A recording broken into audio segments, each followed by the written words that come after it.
Just so you guys know, I got Sam down here and I got a cat that wants to come jump up in my lap. Hey, both of you, knock it off. I may have to get in between a dog and a cat real quick. Sam, come here. Come on. Sit. Sit. There we go. For those of you that want to say hi and see Sam, let me give you a quick say hi, Sam. Say hi. Yeah. Oh, that's my doggy, huh? Oh, yeah. All right. And then Oz's cat really, really likes me. I'm a big fan of black cats to begin with. So anyways, yeah, that was yeah, Salem wants to come in, but he doesn't like Sam. And Sam wants to play with Salem, but because Salem's such a jerk, they ended up like yeah, they kind of have like a love-hate relationship. It's kind of interesting. But for those of you that are here and are going to be watching post live stream, welcome again. I am your host, Professor Tuck. Oh, you trying to sneak in? Yeah. So let me show you guys. So you guys get to see my every time I pack my bag. Hey, quit clawing the wall. Psst. Every time I pack my bag, I end up unpacking it and pulling it out. And yeah, so now that on Friday I got my new top quilt that'll be here, and then on in about another 4 or 5 weeks I should have my under quilt. All right, so let's. One of the things I want to talk about today, because I wanted to figure out a topic to come talk with you guys about, was Trump just released. I guess he released it on Friday, the new national security strategy and what it is that the United States is going to be doing. I just caught wind of it. I was like, oh wow, this is interesting because usually you don't hear anything about this. Nobody really talks about it, and I got to really kind of learn a little bit about what's going on and why this is important. And I figured I would share my 2 cents based upon what I've learned and what I've been able to come together with, also based upon my previous knowledge as well. And I think that the thing that that some people are focusing on the fact that Europe will no longer be a viable continent. You know, he calls it the mass migration, and so Europe is getting up in hands. There are people that are talking about the possibility that NATO will no longer be no, this may be the end of NATO because he's also called for to stop the expansion of NATO. Now there is another thing that is also being talked about. I don't think enough people are talking about, and I thought that this was fairly interesting. But this is a continuation of Obama's policy that the Obama administration wanted to do, which was to pivot away from Europe and focus more on Russian relations. So that hey, what's up, Taylor? Ain't seen you in a while, man. You still peeing in the shower? So, you know, it's going to be, you know, it's hold on. So yeah, pivot away from Europe to go with Russia because now we know that we need to compete with China. Changing the words from adversarial to China to being more of a competitor with China to recognizing that the unipolar world is over. And also something that I found interesting because you know the kid made a good point in his article, which was that this is just a moving of the supply chain from China and other places over here to into our hemisphere. One, we get more control over it. Two, we you know it's going to be closer to home, which means that there's going to be a quicker turnaround time, where the transit costs may not be as expensive to go from South America up here to the States. And so therefore in a lot of ways we're talking about people say that he's reinstituting the Monroe Doctrine, when in reality I think what's really happening, and I agree with this kid, that we're moving our supply chain here away from China. So America may not necessarily be completely reindustrialized like we think. Peter Zion said something in a recent interview talking about this subject, which is the whole problem with the tariff war that we're having is that the supply chain has multiple processes and multiple steps along the way. And so, like a computer chip, he says, takes like 100,000 steps in the supply chain versus, other things may take 4 or 5 steps along the supply chain. Well, every time it crosses borders, it's getting tariffed. And so, therefore, it just exponentially raises the price as it's getting repeatedly taxed back and forth. So what a lot of these manufacturers and what a lot of the supply chain is doing is to reduce its overall cost, is it's consolidating its industrial base. Now China is one competitor, but then again, with what Donald Trump did with his tariff war, is according to Peter Zion, is that we're getting low level production stuff. So we're going to start seeing more like paint factories and like plastic factories and things like that that will be popping up because it's on the low end. It's going to get taxed the least, and it still allows the United States to be able to have it. And his suggestion was is that instead of taxing or instead of doing it the way we're doing, we should be a lot further along in the value added process to be able to keep a lot of those jobs here, bring more high tech manufacturing back, and all these different things. So there's a lot of different there's a lot of different moving pieces. Now, do I think that this is a good idea? So let's see. I got a couple of questions. What do you think about Mao Zedong? I'll get into that in a minute. What's up, Abel? J Prime, you think paint is imported? Well, no, that's not the thing, Prime. What I'm saying is that factories and low level production, like the beginning of the supply chain process, will start here. But because of the way that Trump is tariffing everything, it's forcing a lot of those value added things. So like instead of bringing like a chip manufacturer here or certain parts of that process to manufacture the chip here, he's pushing it overseas by his tariffs. And instead we're just processing, let's say, the silicon. Okay. So in reality, what it's doing is it's bringing the bottom of the barrel of manufacturing and industry back to the United States instead of going more after the top tier stuff, the stuff that we as Americans have the skill set to do. I mean, we go to college, we have the knowledge base to do it, so long as the jobs are there. But the average college student isn't getting a job in their career field. They go get a degree in, let's say, GIS, which is like mapping or surveying. Okay, well, how many jobs are out there like that versus how many people are you competing with? Because that becomes, let's say, a popular field, but there's not a high demand on it. So you just went out there, and unless you're at the top of your field or the top of your class, you're really not going to get anywhere. Okay, so if we were able to bring a lot more of that here to the United States, it would allow our college graduates to be able to get jobs in their career field, which would therefore raise the overall, not just standard of living in the United States, but quality of life, because we are doing more technical stuff, which requires a much more evolved and a much more intelligent society. Okay.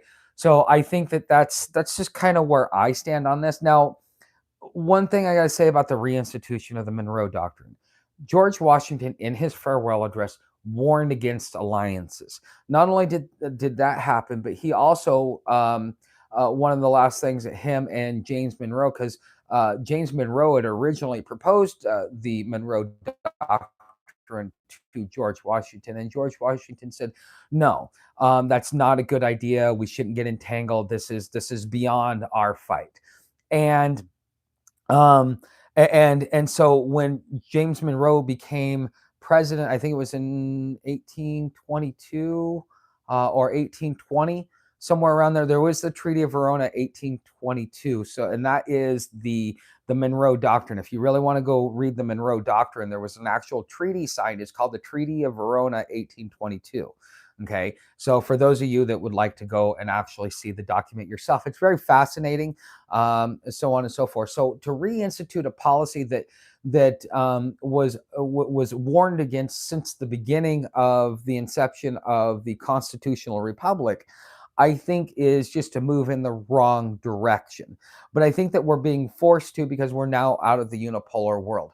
We as a nation, we had an opportunity to step up and be the beacon of light to the world, but instead what we did is we created more adversaries and more enemies and more people that did not like us being where we were because of the things that we were doing to them, that we created necessary competitors because of how we were having cronyism within our global economic system is the reason why BRICS was formed to begin with, because you had developing nations that had a lot of potential, but those that were already developed did not want the competition, so therefore they used their influence to keep those people down.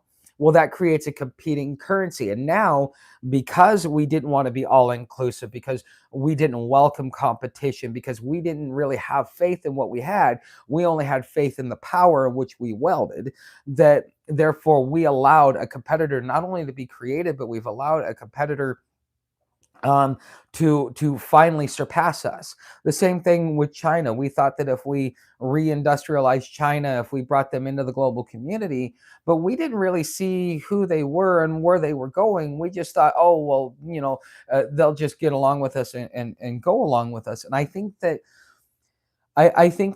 in the early days, America was a beacon, but I think that through the loss of our culture, through globalism and through deindustrialization, America has lost its heart, has lost its way, and lost where it's going. And I think that that's really where we're going as a nation. I think this is one of those moments where you get caught cheating on a test, and now you need to redeem yourself. And I think that that's where we are as a nation. So, well, after the proliferation of global economics, the isolationist ideal became untenable. Um, just to Dean. So the proliferation of global economics. Yeah. Um, isolation. See, isolationism is about as much of an extreme as full on globalism. I think that we as a society, we're too busy going from one extreme to the other that we fail to find balance in the middle. We need some isolationism. We need some nationalism because it's regional. It's like, it's a healthy competition, but you also need to be able to work internationally on a global stage so that you have the ability to not only keep peace but to get commerce, because there's spices we can't get here that you can get other places and stuff like that. So globalism has its place just like isolationism has its place, but I think that we as a civilization, as a civilization, as a whole, fail to find that middle road, that middle balance.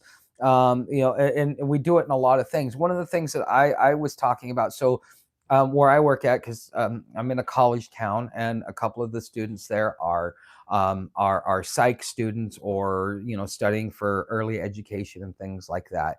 And one of the things that I keep having a talk with them about is like, one of the things that I've kind of realized is that if you look at the family, and then you look at every system outside of the family, from the local neighborhood to the community to the city to the county to the state to the nation, okay, that it is an exact replication of the family unit in so many ways. Now it gets bigger so that you have your checks and balances, but in all, it has, if you look at it, the House of Representatives would be more the feminine aspect of the household, versus the Senate would be more the masculine asset. And then if you really wanted to go all religious, you could call the executive branch essentially, God himself, if you wanted to. I don't know exactly how to explain it, but the thing is I see it. I just don't know how to articulate it, if that makes any sense. But I think that if we start working on the family, so these kids, you're dealing with young children that are coming from broken homes, that are coming from homes where their parents are passing on behaviors and character flaws that are going to be harmful to that child later on in life. There's certain things, and depending upon what environment you grow up in, you may end up doing that. So, as they're talking about the psychology, because she's taking a psychology class, like a child psychology class, because that's part of becoming an educator. um, we talked about the fact that you got to be able to recognize this, because your duty, not only as a teacher, because the parents treat you as a glorified babysitter. I mean, how many parents are involved with their children and getting their homework done? How many parents are involved in the education of that goes on with their children, past just asking a couple of surface level conversations? No, the teacher has the biggest impact, because we as a society have learned to um, uh, was it abdicate our responsibilities onto another, so that we are no longer responsible. We pass certain things on to government, we pass certain things onto this, we pass certain things onto that. So, are you allowed near a school? Why would you ask that, Justin? That's just dumb. Um, but it's just, I was kind of going through the thing with her that I've been trying to kind of talk with other people about, that I know later on could possibly in influences and stuff like that. But the thing is, when it comes to your when it comes to dealing with the children, one of the things you should be looking at is behavior patterns that are being created, and to kind of be able to take a moment and help correct that, because they may not be being taught later on in life. Because I think that if we spend more time focusing on the family and the family unit, and how it can become healthy and grow healthily, where the child learns not just healthy behaviors, but healthy coping mechanisms, and a healthy aspect altogether. Because what's going to happen is, when that child becomes an adult, that's going to play into how they choose to be led, how they choose to govern themselves, and how they choose for society to be governed, because it all starts at the home. And that's kind of like, I was having a conversation with her about that. I don't even know how I got on that subject, but anyways, yeah, we were actually having a conversation about that. But anyways, guys, um you seem too concerned with children. um Justin, you missed it. Then I'm talking about the family, and how that plays into all of the problems in which we have. If we don't teach our children the proper way to conduct themselves, such as self-restraint, and other things that are learned behaviors that we as a society have allowed to be um, left unabated. Okay, so by not by not um, by not properly raising our children, what we're doing is we're destroying society. So all of the problems that we have right now really comes down to the way in which we build a family and parent our children. Because just being at work around people that are just new in the workforce, sometimes it's kind of interesting to see. It's like, my parents, I started working at 12 years old. My parents made sure I knew how to go to work, how to make money, the importance of money, how to manage my money and stuff like that. Like, whatever I made, I had paper routes, I did stuff for 25 cents an hour, fucking painting fences, all kinds of stuff. Okay. But that because my parents made sure to teach me that, when I became 18 and I got into the workforce and I became my own adult, um, and I become my own adult, then I had my that work ethic was already ingrained in me, because my parents made sure that I understood, how to be a proper adult, proper human being. As a parent, if you don't realize that you're raising your children to be adults, instead of just like, oh, it's a child. No, this is a child in training to become an adult, and we need to make sure that not only is it getting proper education, but it's learning proper behavior and proper conduct within society, that is not going to be harmful to them, and help them become, have a better, more fulfilling life. Because when you have a child that's in a stable home, and I see this too, when you have a child that comes from a stable home, it's almost baffling to hear how much how different their life was. And not only that, they tend to like those are the people that are going places in life. The broken family basically sets your child up for failure. And as a parent myself, that's one thing that I'm always concerned about, is like, why don't we do this? But anyways, I think that that should answer your question, Justin. But anyways, so are you allowed? But anyways, this is just my basic thoughts. I wanted to come in with the topic today, and I wanted to cover something that I think is kind of, because I'm looking at the world falling apart, and I'm to that point, because if you guys heard my last live stream about how I'm being given a specific window of time to be able to continue to exist.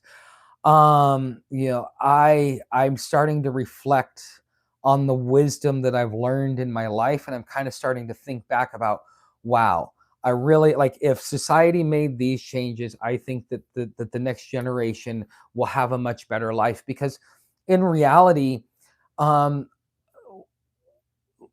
we are always creating the world of tomorrow, and we're too worried about the world of today and shirking the world of tomorrow. I mean, that's why the dollar is no longer going to be king. That's why we went from a unipolar to a multipolar world. That's why we have the problems that we have here in society, is because we're too busy worried about right now, instead of understanding that what we do today is going to have drastic effects on the future of those who come past us. And being in insurance, one of the things that always frustrated me most about baby boomers is whenever you would sit back and you would talk to them, they'd be like, "What do I care? I won't be around." Oh, yeah, the world's going around. Yeah, I'm the one that kind of helped screw it up, but I don't care. I won't be around to see it. And that gets kind of frustrating, because we had a whole generation that was so that thought so much about themselves that they failed to realize that it was their duty to pass on something better. Like when you're a hiker, you one of the rule, if you go to get your AT tag, so that you show that you can be on trail, it's your passport. You have to, they ask you a series of questions, and you have to be able to give them at least three of the seven core pillars of hiking. And the one of the main core pillars is to leave it better than you found it.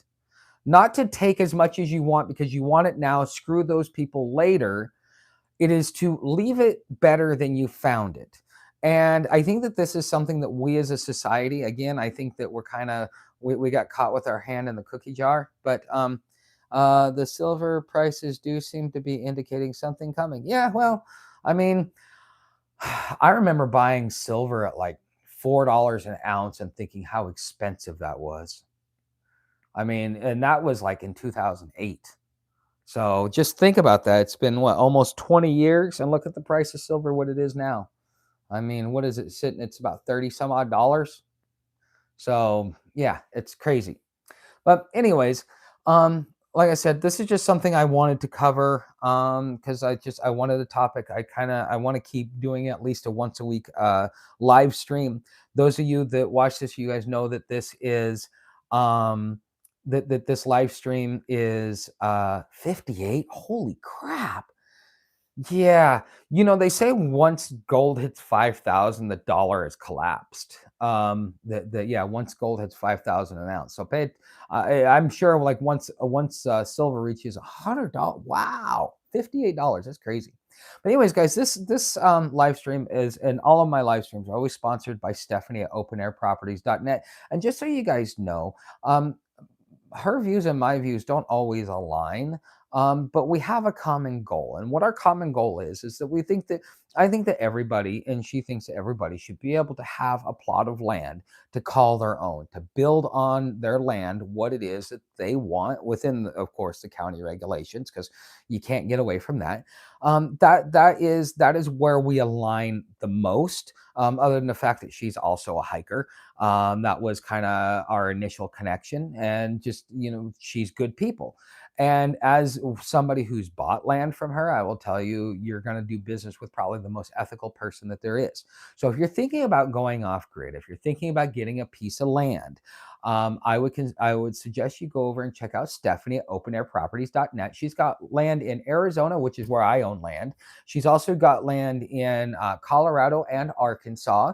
And I've got a friend that bought some land in Arkansas. I've got some friends that are neighbors down in Concho. I don't know if any subscribers have gotten any land in Colorado, but I know that some of you guys have gotten some land.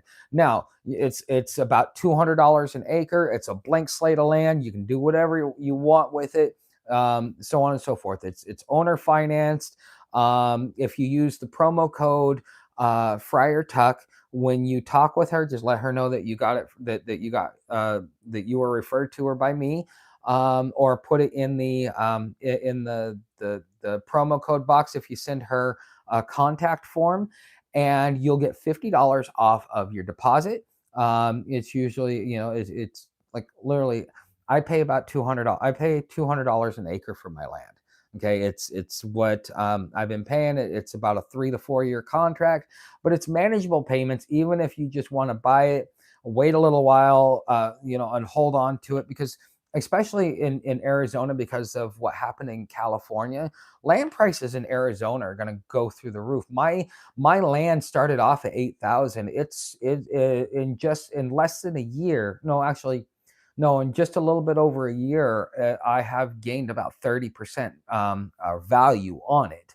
So my land is worth more now than it was the day I bought it, and I bought it Thanksgiving of last year.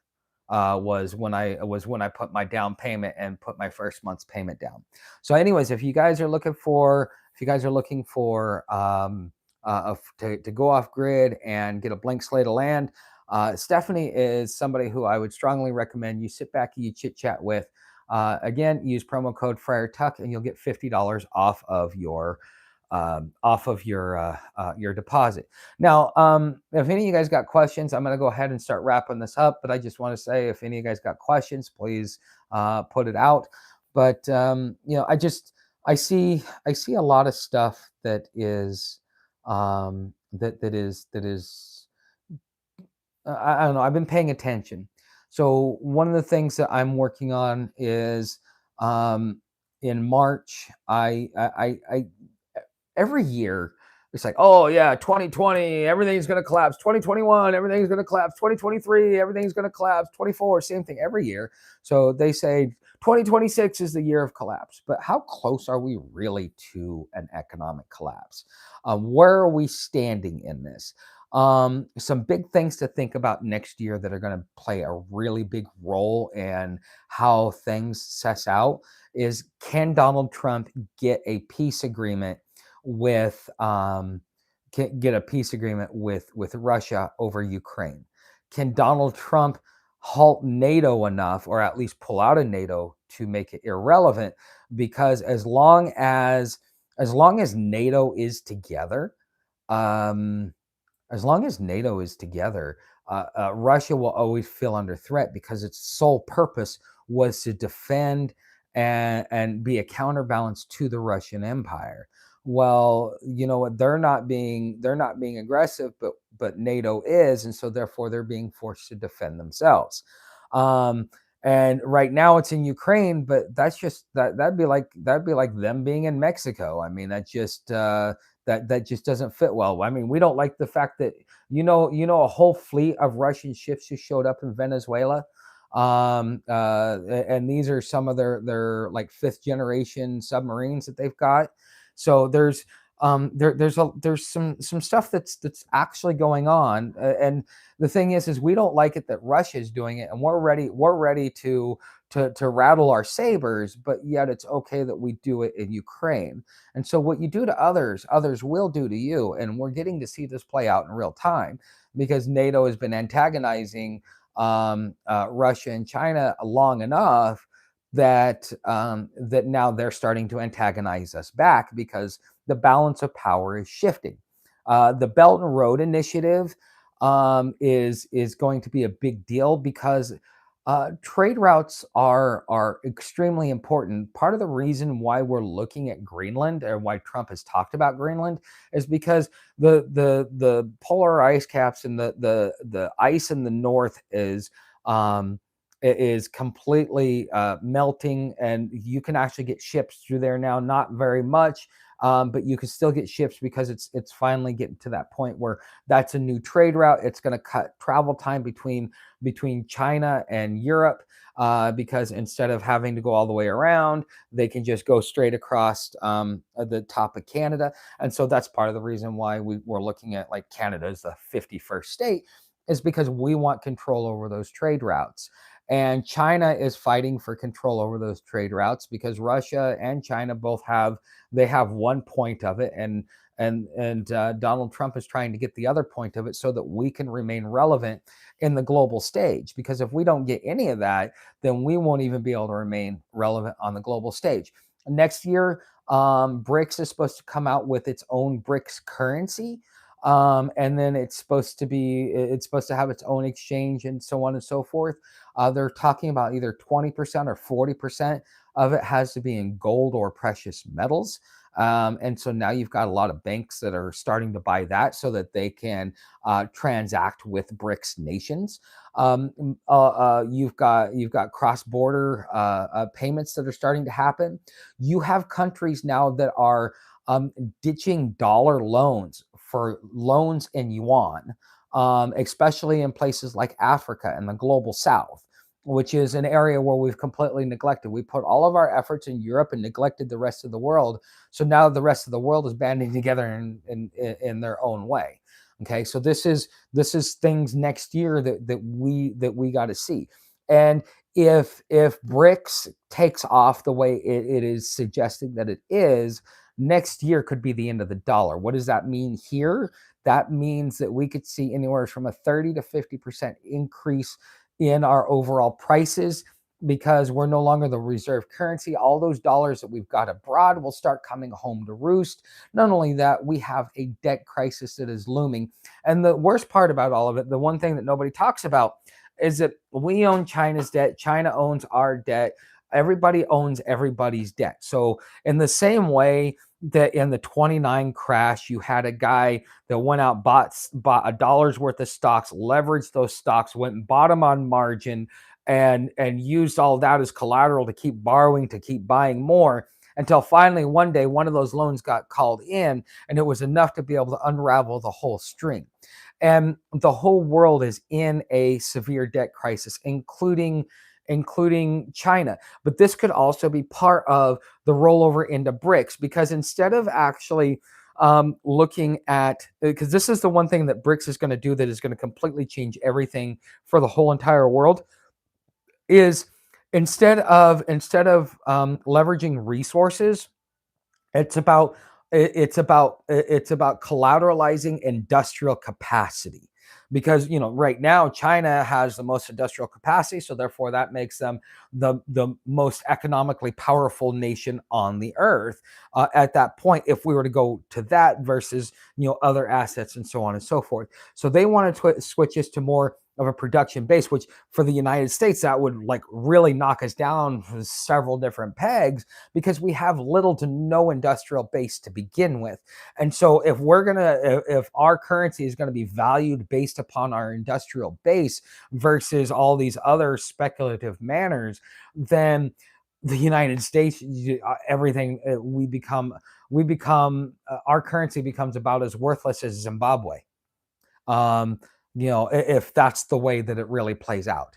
So that is another big thing that is coming next year.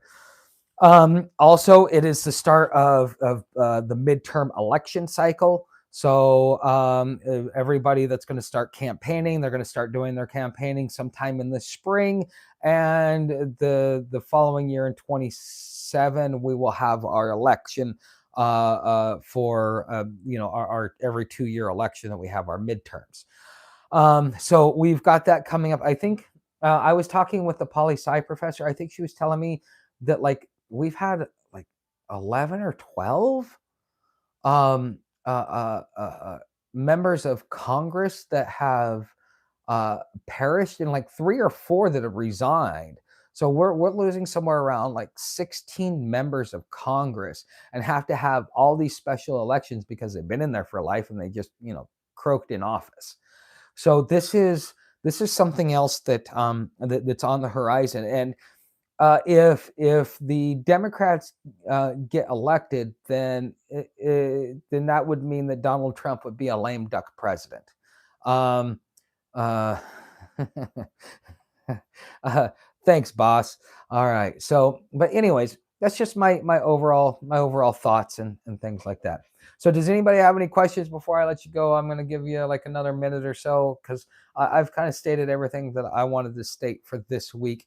Next year is going to be a very, very eventful year.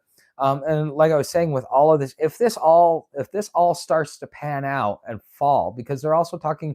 So I've been hearing the thing about what's a melt up, and so one of the people that comes into where I work, he's an Edward Jones advisor. I asked him, he's like, basically the market is overvalued, and there's too much. And so it's like, and I asked him, does that mean it could collapse? Well, technically, yeah, because if it's 3 times its normal value, in order to correct, it's going to drop 2/3 of its value. So yeah, you could. That's the scary part of all this. So you see all of your assets going up, but and with the stock market being overvalued, eventually what's going to happen is it's going to have to correct itself, and all that unnecessary value is just going to come crashing down.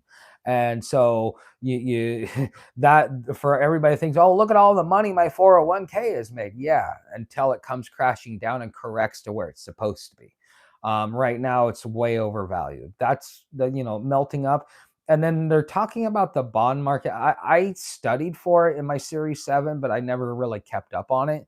But outdoors, I live outside for the last 15 years.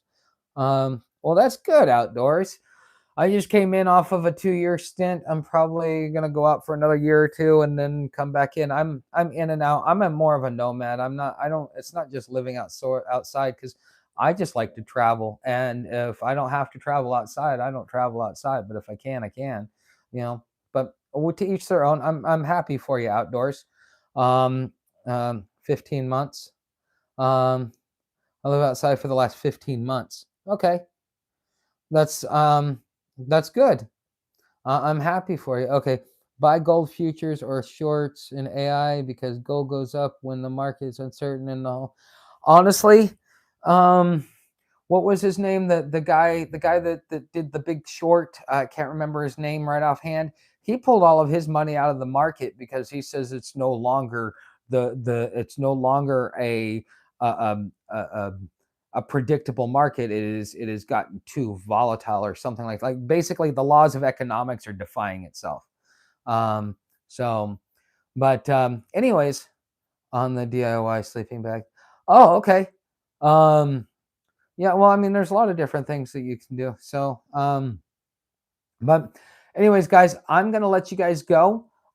Thank you for being here, and I hope to see you in the next few days. All right, thanks, guys. Nice to see you outdoors.